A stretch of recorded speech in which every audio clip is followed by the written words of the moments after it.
welcome to another Decal Ranch tutorial. I was helping someone today. They downloaded a font and they had basic Silhouette Studio and they were trying to use the Glyphs. I think that's how it's pronounced. If you don't know what I'm talking about, some fonts have alternate letters. Like here, I type 2 A's, I go to the Glyphs, and if I scroll down, you'll see there's multiple versions of the A. So let's highlight this, and you can see just slightly different. And you can see there's a few other A's, and then it just keeps going. There's multiple versions of a bunch of letters. Now, if you don't have Designer Edition up, you don't have this Glyph tab, but there is a way to use them.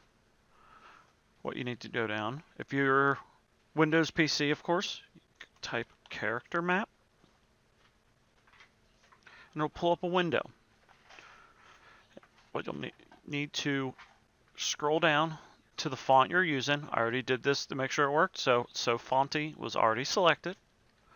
And then I want to use, say, the A with the extra little swirly bit at the bottom. So we'll select it. I'll copy it. And then I'll just come over here and I'll paste it. There you go. You can use the Glyphs in basic version. Yes, it'll take an extra step, but at least you do have access to them.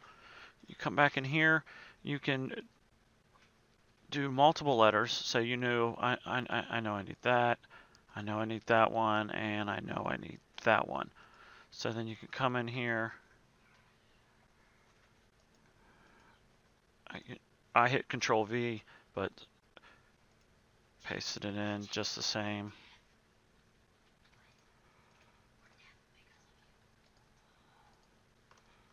There you go.